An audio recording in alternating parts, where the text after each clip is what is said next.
I mean, we all do that to ourselves. It's not really the reason for the season, No. right? But we put that pressure on ourselves to bake and decorate and buy, and so Thanksgiving is a little more peaceful. Right. But I'm looking forward to Easter. My favorite. Yeah. The music is fabulous that time of year. Yeah. Well, we're looking forward to a great holiday. We just left this morning the wonderful 3-generation jewelry store downtown Faribault, Chappie Jewelers. Nate and Amy welcomed our chamber group in for our business before hours, and we had a bunch of people in there talking about all the things they're excited for and all the invitations to shop locally and ideas about staying fit through the holidays and staying healthy, and it was a wonderful gathering of members talking about all the great things that are happening in Faribault. You had a good turnout. We did. We had a great turnout, and Chappie's had some fabulous bargains for people that are looking for gifts. So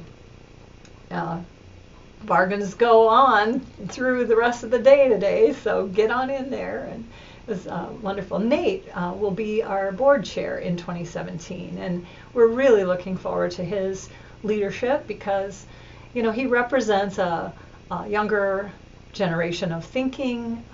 As a 3rd-generation owner, he's got a lot of tradition and a lot of things that he values about the ways that things were, but he sees the future in a wonderful way. And we're going to be focusing on things like shopping locally and customer service, and those will be some of the key themes of our year for 2017. We're excited for his leadership.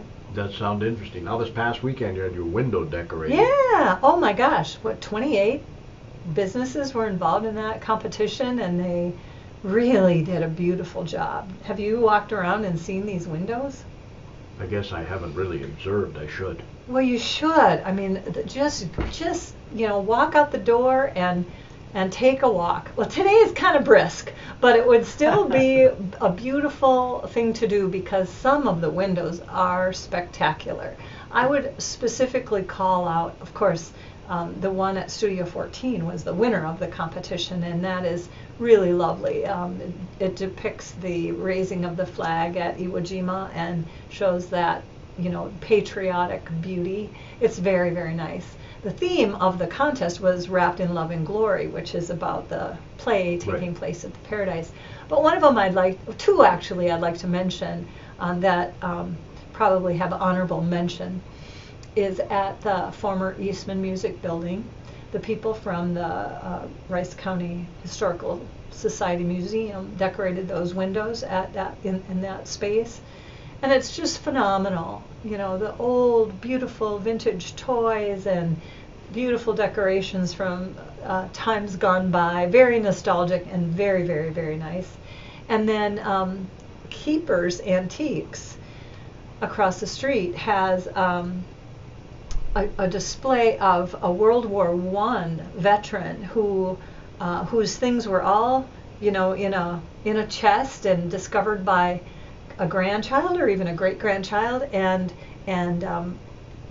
Nona did a beautiful job displaying those things as part of the Wrapped in Love and Glory tribute to veterans. That was part of the theme. Yep, tomorrow we'll have people from the play on our show. We're looking forward to it. I got to take a break here, then we'll come back, talk about everything that's happening at the Faribault Area Chamber of Commerce. Kim Anderson, their president, is with us. Kim Anderson's with us. She's the president of the Faribault Area Chamber of Commerce. A lot going on, of course. It's the holiday season. Just got done with the window decorating. There is a lot going on, but I want to mention something about Ag Power Enterprises. You just mentioned them. Sure. And next week, they are hosting an event at their location on behalf of the Minnesota Chamber of Commerce and in partnership with the Owatonna and Faribault Chamber of Commerce to give business people the opportunity to get kind of a sneak preview of what's going to be happening with the legislative session. It's called a policy tour, the statewide policy tour, and members of the Minnesota Chamber will be there along with some knowledgeable people on legislative issues, and our own newly elected Senator John Jasinski will be there as well to kind of give us a little understanding of what it's like to get started as a new senator, and also to give us a forecast about what might be happening in the legislative session. Yeah, and he'll be with us on December the 30th. Oh, that's great. December the 30th here on the show. We're hoping, I haven't got this nailed down yet, to have Kevin Barachek join us as well. That'd be kind of cool to have it would be. Mayor that's leaving and the mayor that's coming in. It would be very good, and I'm sure that there will be a lot to talk about in terms of the tremendous accomplishments and contributions that John has made to the community as mayor, and the things that Kevin has in mind for the future, the execution of the community vision, some of the steps that need to be taken on that. I know Kevin is looking forward to being our leader during that phase of our development of that vision process. It's been really good. Yeah, should be awesome. Yeah, that'll be a good show. Look forward to that. Well, I saw the mayor at a sporting event recently, and he said, hey, you're going to have me on again at the end of the year, because this has been a tradition. Yeah. We've always had the mayor on the final day of the year. Started that with Mayor Ackman. So we've done it for a number of years. That's so been a while. That's been a while. Those are good things. Is on a Saturday, so that's why we're doing it on the 30th. Very good. So I do have one more, well, I have lots more things, and we probably won't get to all of them, but I do want to give businesses that are listening and those that might be listening that know of business people a little bit of information about a concern that's out there with the Americans with Disabilities Act, the ADA. People are probably aware of the fact that there has been in Minnesota in the last couple of years significant number of lawsuits filed on behalf of people with disabilities that might be considered frivolous lawsuits. So what happens is minor infractions or minor areas of noncompliance are pointed out, and there is a lawsuit filed. What we have tried to do is help our businesses in this community be proactive about making those changes. So on the Chamber's website, we have a self-assessment that businesses can download and review their own building facility. Generally, the lawsuits that are filed come from outdoor things such as parking, the handicap parking sign perhaps being not in the right place, perhaps the stall, the handicap stall is not well marked. Curb cutout maybe not there. The curb cutout might not be there. The access lane next to the handicap spot might not be the right dimensions. We have all of that information posted on our website with links to the key contacts. Last week we had David Fennelly from the Minnesota Office of Disabilities and his counterpart there, Margot Mdiki, I believe is how you say her name, and they provided us with tremendous information to be proactive about fixing some of these things that can be fixed. And then we had a local volunteer take it upon herself to go around and make notes about other businesses in the community that are not in compliance. And this was done in the most friendly way, where she brought me the information and asked me to alert these businesses so that they could make these minor changes before they would be subject to perhaps a lawsuit. There were 2 businesses in town that have had a lawsuit filed in the last couple of months, and so we know that that particular effort is going to be in Faribault, and we have to be proactive about that. In Mankato, for example, over 50 lawsuits were filed. Wow. On businesses, and most of them were minor problems that a business could easily and reasonably and affordably fix. And so we want to help our community businesses be aware of those issues. And our website has a great deal of information right now with links to important other websites that they can take a look at. And I also should point out that our local building official, Al Ernst, is a tremendous resource and a super friendly guy. He is more than happy to explain the nuances personally. A lot of times with historic buildings, for example, or buildings that have some unique features, there are exceptions to the ADA. And businesses, this is where it gets tricky, is that the state of Minnesota sets a really high benchmark for what is ideal, but they don't necessarily require that everybody get to that ideal. They require that you make progress toward that. So what does that mean, reasonable progress? That's where the gray matter comes in, and you think, well, what's reasonable for you may not be reasonable for me. But the fact is, most businesses want to be compliant, and they want to make sure that their businesses are accessible to people with special accessibility needs. And so we're working on that and trying to help our businesses with that as well. Especially small businesses. I mean, they need every customer they can get. Absolutely. I think that's true with everybody. So if there happens to be some people listening that on behalf of a business want to make a quick call to the chamber later today, I can outline for them what we know and point them to the right direction on our website about that self-assessment. It's really easy, short form to take a look at some of the things that you might be able to fix and proactively take care of those issues. And with MSAB and MSAD here in our community. Right, we want to be accessible. One of the interesting things, and I don't know a lot about the details of this, but I am aware that there is a new regulation on websites, and what will be required is that our websites are ADA compliant. So when we think about a website being compliant, you would think of perhaps a person that is blind wanting to access information on any given website. There is backside technology that can be embedded in websites so that a blind person, for example, could launch a particular app, and the website content would be read to them. And so, it's like a reader app. But it'll be on the businesses and entities to make sure that their website can be read that way.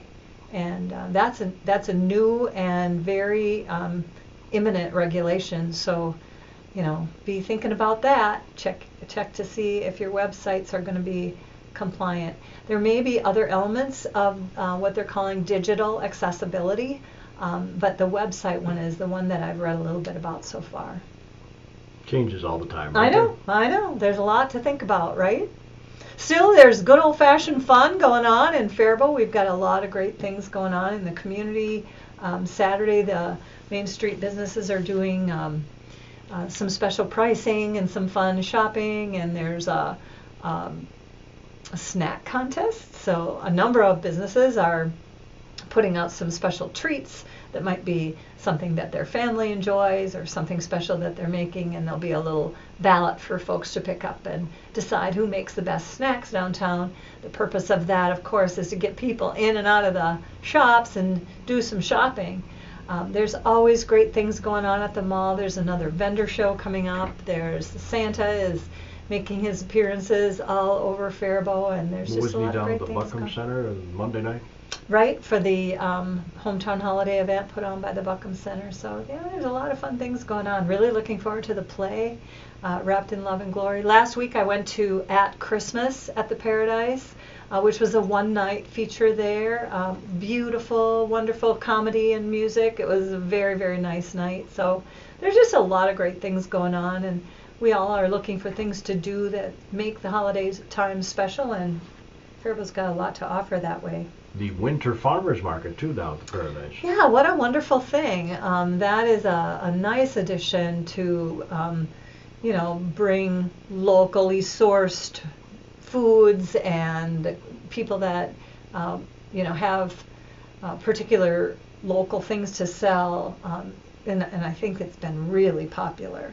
Really popular. In fact, they're talking about maybe bringing it back in January. Oh, that's great. Yeah, I know that it was kind of a trial run, but perfect timing for the holidays. But, some of those things are staples that don't necessarily have to do with holiday shopping. So, I think it's a wonderful opportunity. And I know that the folks working on that have done a nice job putting it together and reaching out to people. So, there's a lot of good things going on. A lot of good things going on.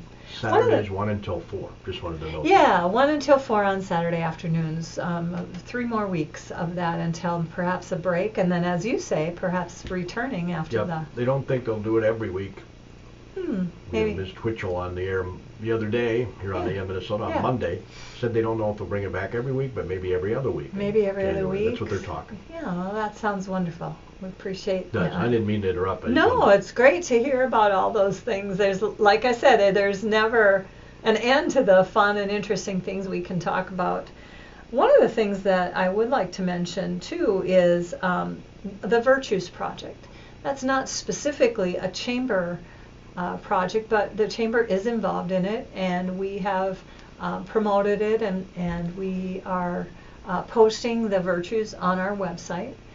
We have been working with a great group of volunteers on a steering committee that are hosting monthly discussion groups. They're called Connections, and in those discussion groups, the people are talking about virtue and talking about how they can better understand the virtues and live the virtues. So if I can backtrack just a bit, I'd like to explain that the Virtues Project is an international program. It's not something that a few people locally dreamed up and put together. It's international. It's been promoted around the world for over 20 years. It won an award from the United Nations for its work with children, understanding about character development. And in August, we had about 70 people locally be trained on how to speak the language of virtue and discuss ways to really put these virtues into work. So perhaps you've noticed on the Chamber website, in the Faribault Daily News, on other newsletters, the Chamber's newsletter, and on, many are noticing these virtues of the week. Our local schools are posting the weekly virtue and the ways that that virtue shows up in people. Many teachers are using the virtue words as a way to help students understand more about good behavior. So it's just quite an amazing project that has some great potential for our community. That when you think about using the words, it really helps you better understand the character that we try to build. And a lot of times we think, well, we need to teach children these things, and we do. But we also need to learn those lessons ourselves over and over and over again. So for me, I love reading the stories that people write about how they put into play virtues, like cleanliness, for example. We had Deb Purfast from the Rice County Public Health talk about the importance of cleanliness, and that is a virtue. Ruth Hickey wrote about compassion and the importance of compassion in our daily life. We have people writing about friendliness and helpfulness and generosity and joyfulness, and these are much better descriptions than happy, or you're doing a great job, or we want to use words that are more accurately describe what we're talking about, so that people recognize the specific behaviors that we try to model in our life. It's really a great program. In January, the group will be hosting a refresher course. It'll be a Saturday morning, and everyone is welcome. We're going to have people that have had the training share some of their experiences about how they've used this in their life, and we're going to once again remind people about how those virtues can be used in their life. It's really an interesting program. What was that date? January 21st. Okay. It's January 21st. There's a few details to be established on that yet, but It'll be just a morning session. At the chamber? No, that's one of the details we're still working Okay, on is all the right. location. It may be at the chamber, but we'll have the information. And you know, somebody that's interested perhaps in learning more about that, or perhaps would like to take a training in the future, certainly welcome to contact us at the chamber to learn more about it. We do have a Facebook page, the Virtues Project Faribault, and on there you can also see the weekly virtue and the weekly articles that are written, and some beautiful pictures that depict people living out that virtue. Yeah, you followed, I'm sure, everybody in Minnesota, I think, followed the Jacob Wetterling Yes. tragedy. Yes. And, you know, Patty Wetterling saying, well, they're 11, this number 11 is what Jacob wore, and so they Right. have these 11 things I'd like people to, it kind of reminds me of that, the Virtues It Project. is. It's very similar to that, and there's a lot of good programs out there that have similar goals, and they're all good. For example, I know that in our schools, some of the schools are using something called 40 assets, and it's a little bit different than virtue, but it describes the things that students need to be successful, these 40 assets. And that's another wonderful program that you know, builds character, builds the development of a person's character. Well, you know, I don't know how much you follow social media.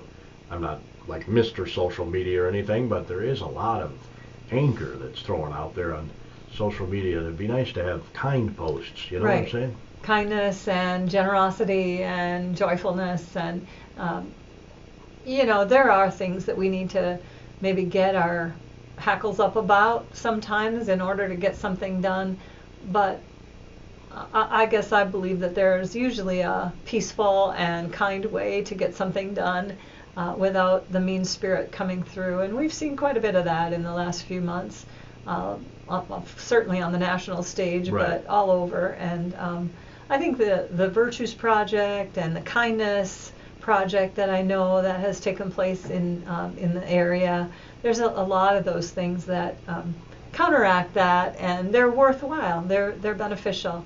You know, and you might wonder why that has anything to do with the chamber, but I can tell you that business leaders in this community recognize the importance of that culture, and they strive for a workplace culture that helps people in that way, and gives people those resources to be able to enjoy their life in a better way. Going that route will accomplish more than going the bully route. Yes, know what I'm saying? absolutely, right. And so it's a great program, and I'm really proud to be a small part of it, and that the chamber is adopting it in the way that we are, in terms of offering our website so that people can see these virtues on a weekly basis and go back and see the past ones that people have written about. We started the project in early September, so we're a few months into it, and we will do a Virtue of the Week for 52 weeks. So watch for that, go take a look at it. You might be inspired by some of the messages that people have written about virtues. It's really a fun program. I'm happy to hear it's in the schools too. That's awesome. It is in the schools, and we had people from the medical community and industry and nonprofits. A lot of people involved in that training. So there are many ways that it's manifesting itself in the community that we don't know about, and that people are just enjoying it with their family, and that's pretty special as well. All right. Well, thanks, Kim. Certainly appreciate your stopping in today. We've got a couple Absolutely. minutes left in the show. Is there something else you wanted to touch on before I let you go? Well, we are looking forward to 2017. We have a lot of great initiatives lined up. As soon as I return to your microphone in January, I'd like to invite to join me some of our new board members. We have Nate Shapee will be our board chair. We have a tremendous board, but I just want to point out a couple new members that are joining us. Tom Klemmer is also has joined our board, and Abdullahi Hussein is joining our board, and Al Simonovsky. Al is the plant manager at Faribault Foods. Abdullahi is the owner of Hyatt Daycare, and Tom Clemmer is with Edward Jones Financial. So it's great. We have a great diverse board and a lot of people who give a lot of time and energy. The ambassadors, the special events committee, the ag committee, I could go on, but this is a season for gratitude, and I want to extend a warm thank you to all the volunteers in the community, whether it be the chamber or any other organization. You are desperately needed and really appreciated. And thank everyone who's part of the chamber as a member. We appreciate that as well. Yeah, fantastic. Well, you have yourself a Merry Christmas. Thank you, Gordy. Merry Christmas to you too, and may 2017 be a banner year. I'm hoping so. Let's make it so. I like that attitude. All right, let's do it. Let's go out and do it. Yeah. So that concludes today's edition of AM Minnesota. Again, tomorrow we'll have folks in studio from the play that we've been talking about virtually all week. We talked about it with Kristen on Monday, and we're talking about it a little bit with Kymn today. I can't wait to see it. Yeah, I can't wait to hear more about it too. I'm hoping Michael Lambert will be one of those that join us tomorrow, because he can give us the whole story about he wrote the play. He wrote the play, yeah. Got letters from soldiers that were writing back home. It had to be just awesome to put it together, but what do you keep? What do you... Yesterday I spoke with Paul Moody, who is one of the owners of the Faribault Woolen Mill, and he was very excited for the play. Well, I'm sure he is. They're one of the sponsors. Right. Which makes perfect sense. Of course, it's about them. That's what it is. That concludes today's edition of AM Minnesota.